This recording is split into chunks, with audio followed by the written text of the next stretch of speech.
Assalamualaikum warahmatullahi wabarakatuh. Selamat berjumpa kembali Baraya di Kuliah, dan untuk pertemuan kali ini kita akan membahas sebuah film tentang Perang Dunia Kedua, tentang Nazi, yang judulnya adalah The Pianist. Jadi film The Pianist ini cukup menarik ya, dirilis tahun 2002 dan memang sempat menjadi booming karena menceritakan kisah seorang pianis, seorang pemain piano yang bernama Władysław Szpilman ya, Szpilman, agak susah bicaranya. Nah, kalau saya sendiri tahu The Pianist ini dulunya adalah dari novel ya, jadi novel biografis dari Szpilman itu sendiri. Nah, dia adalah seorang penyintas ya, penyintas yang berhasil selamat dari kekejaman pasukan Nazi Jerman gitu ya. Nah, kisahnya ini dimulai ketika Jerman melakukan penyerangan terhadap Polandia. Jadi kan ketika awal-awal Perang Dunia Kedua itu, Jerman ingin sekali mengambil wilayah Polandia, dan itu dilaksanakan ya. Dan memang tidak ada perlawanan dari negara sekutu atau kelompok sekutu, Inggris, Perancis, tidak ada respon, seolah-olah memang Polandia itu dikorbankan. Nah, di sini sudah mulai ada diskriminasi ya, karena memang kita ketahui bahwa Nazi itu mempunyai cara pandang yang istilahnya itu Lebensraum ya, jadi membutuhkan wilayah yang luas untuk rakyat Jerman hidup seperti itu. Dan keduanya mereka punya pandangan yang diskriminatif terhadap Yahudi ya, orang Yahudi. Nah, menariknya sebetulnya partai Nazi itu sendiri terinspirasi ya dari seorang tokoh ya, jadi pendiri partai, kan Nazi itu sebelumnya partai buruh ya, partai buruh sosialis ya. Nah, partai buruh sosialis ini pendirinya saya lupa namanya siapa, dia itu terpengaruh oleh seorang teosofi ya, pemikir teosofi, seorang perempuan namanya kalau nggak salah Madame Blavatsky ya. Nah, Madame Blavatsky ini dia adalah pencetus atau yang menemukan pertama teosofi, dan memang teosofi ini banyak pengaruhnya, termasuk di Indonesia seperti organisasi seperti Budi Utomo itu terpengaruh oleh teosofi. Soekarno juga tahu banyak membaca buku-buku tentang teosofi gitu ya. Jadi teosofi sendiri itu apa? Teosofi itu sendiri adalah sebuah pandangan ya, intinya tentang bagaimana pluralisme ya. Jadi memandang agamanya itu lebih esoteris gitu ya. Tidak rigid atau tidak baku. Dan akhirnya nanti memunculkan banyak pandangan. Salah satunya tentang nasionalisme gitu ya. Tentang kemanusiaan terutama, seperti itu. Nah, kita kembali ke film The Pianist tadi. Ya, cerita dimulai ketika memang akhirnya Szpilman itu ceritanya mau kencan ya. Jadi dia sudah ada temuan dengan seorang perempuan di sebuah restoran, tapi di sana sudah mulai ya Polandia itu dikuasai oleh Nazi, dan memang sudah banyak istilahnya itu tanda-tanda atau rambu-rambu yang intinya melarang orang-orang Yahudi untuk jalan di jalan umum atau masuk ke dalam restoran seperti itu. Ditambah dengan adanya penyegelan atau penandaan dari pasukan Nazi Jerman kepada istilahnya toko-toko ataupun properti punya orang-orang Nazi di Polandia gitu ya. Setting ceritanya dimulai di kota Warsawa, dan memang Szpilman ini dia berasal dari keluarga Yahudi ya menengah atas. Namun nanti kan kita lihat bagaimana dia jatuh drastis hidupnya gara-gara penjajahan Nazi di Polandia seperti itu. Jadi memang ini murni, film ini sama dengan novelnya, yaitu bagaimana kisah bertahan hidupnya seorang pianis ya, si Szpilman ini gitu. Dan memang Yahudi di sini diperlakukan sangat brutal oleh Nazi ya. Yahudi Polandia itu diperlakukan sangat brutal oleh Nazi. Salah satunya adalah ada adegan di awal-awal itu adalah ketika seorang pria ya, kakek penyandang disabilitas yang rumahnya ya, apartemennya itu digerebek oleh pasukan SS, lalu disuruh berdiri karena tidak bisa, dia lumpuh ya, kakek ini lumpuh, disuruh berdiri kan nggak mungkin berdiri ya, dia di kursi rodanya terus diangkat ya oleh 2 orang pasukan SS Nazi, lalu dilempar dari lantai 3, dia dibunuh, intinya seperti itu. Nah, sejak malam itu memang Szpilman dan keluarganya dihantui rasa cemas, dan pada akhirnya nanti juga akan kita lihat juga ternyata banyak orang-orang Yahudi yang nggak banyak ya, mungkin ada beberapa kelompok yang akhirnya malah menjadi polisinya Nazi, jadi mata-mata ya. Jadi orang Yahudi membocorkan orang Yahudi lain, atau orang Yahudi mengorbankan orang Yahudi lain, seperti itu. Nah, nanti diceritakan juga nanti keluarga Spielmann akhirnya tidak ada yang bertahan hidup. Dia memang akhirnya selamat sendirian dari kekejaman Nazi di Polandia itu. Kebanyakan keluarganya mati di kamp konsentrasi.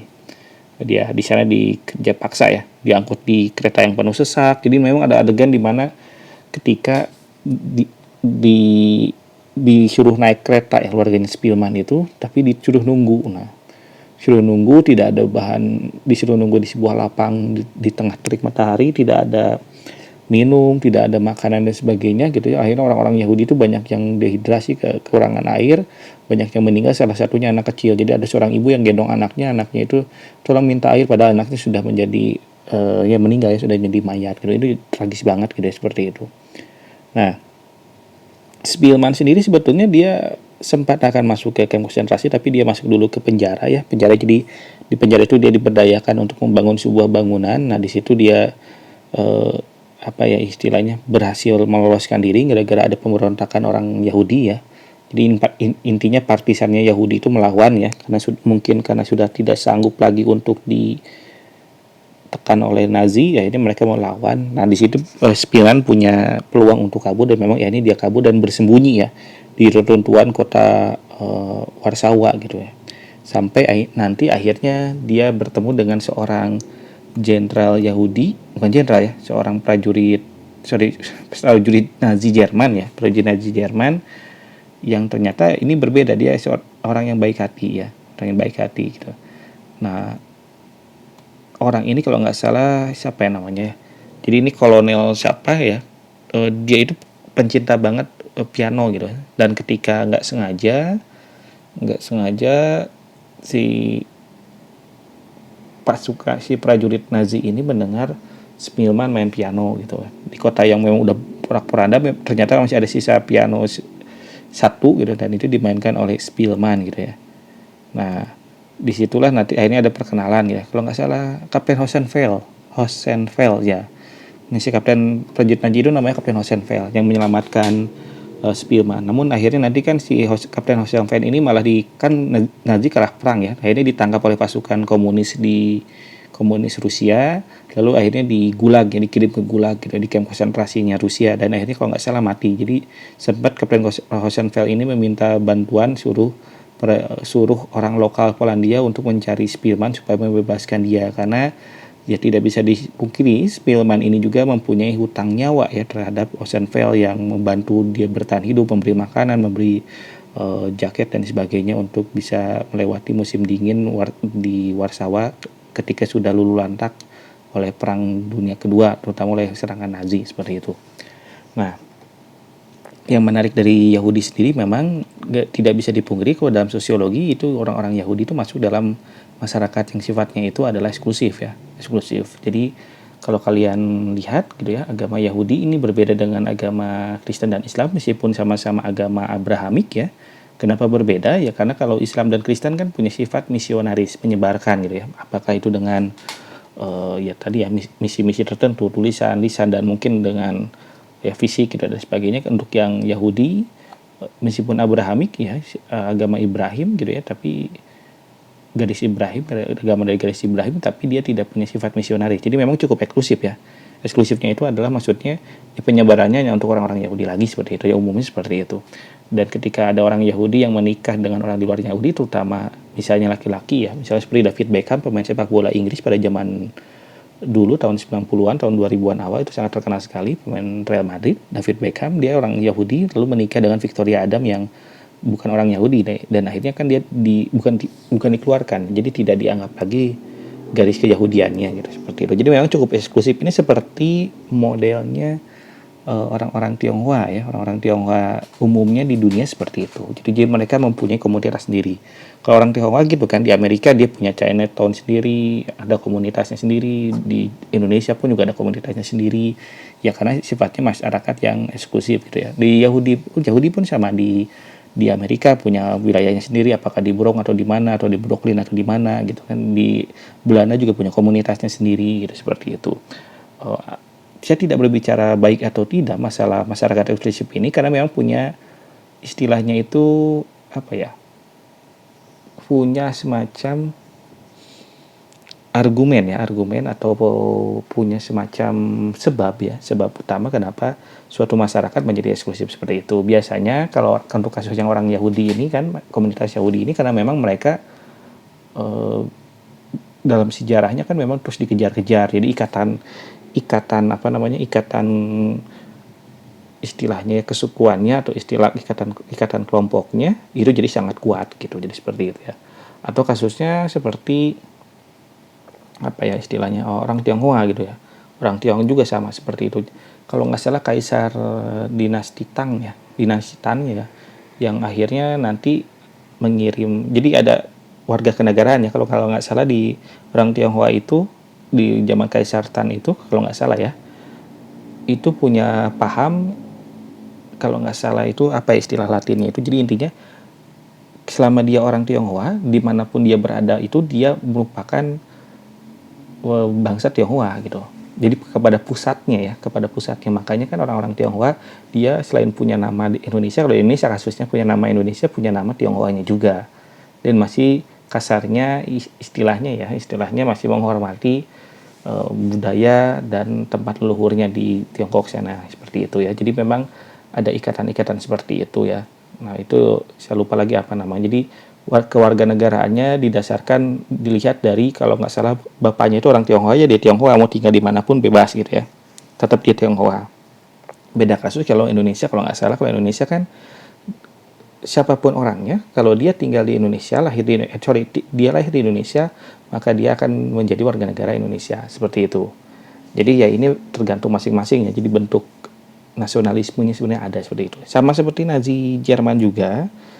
Nazi Jerman juga di bawah Hitler juga punya pandangan seperti itu ya, Lebensraum ya. Lebensraum itu ruang hidup orang Jerman itu, bangsa Arya itu harus diperluas. Ini kan bangsa Aryanya. Mau bangsa Arya dimanapun tinggalnya, dia harus mampu bangga dan harus mampu tunduk pada ya Nazi tadi, pahamnya Hitler tadi, seperti itu. Yaitu sampai sekarang para pandangan seperti itu masih ada. Nah, kembali ke film The Pianist tadi, dan akhirnya memang nanti Spielman ini selamat dan dia akhirnya berhasil bertahan hidupnya. Nanti dilihat saja kejaman Nazi itu, SS terutama ya, di Polandia itu memang pertama di Warsaw itu memang tidak berperi kemanusiaan ya. Jadi ada ketika istilahnya itu pejabat tingginya SS gitu keluar di pinggir jalan, terus ada gerombolan buruh ya, pekerja kasar Yahudi, disuruh baris, lalu disuruh tidur terlentang, lalu ditembakin kepalanya satu-satu, seperti itu kan. Jadi ya memang cukup sadis sekali ya untuk pembantaian ini, meskipun nanti akhirnya kita akan lihat bahwa orang-orang Yahudi tidak semuanya itu memperlakukan hal yang sama ke orang-orang Palestina gitu ya. Nah, dalam konteks Palestina dengan Israel pun kan seperti itu, orang Yahudi kan terpecah menjadi dua. Ada yang setuju dengan pendirian negara Palestina, dengan negara Israel, ya karena konteksnya di sini kan mereka trauma dengan pembantaian yang dialami mereka selama beberapa generasi, atau dalam banyak kisah-kisah atau peristiwa sejarah. Puncak-puncaknya kan Holocaust ya, pembantaian Holocaust oleh Nazi Jerman, seperti itu. Ya mungkin ada orang yang antisemit ya, terutama anti Yahudi banget gitu ya, dia bilang ya itu kan orang Yahudi seperti itu, karakternya itu eksklusif, rasis dan sebagainya. Enggak juga gitu, karena memang kan sebenarnya kalau saya lihat Yahudi memang kayak sama seperti orang Tionghoa di Indonesia, dia memang dominan di ekonomi gitu. Dan ketika karena mereka itu kan minoritas dan jauh dari tanah kelahiran, ya otomatis mereka akan membuat kelompok yang sifatnya eksklusif itu sudah menjadi hal yang wajar lah dalam sosiologi kalau kata saya.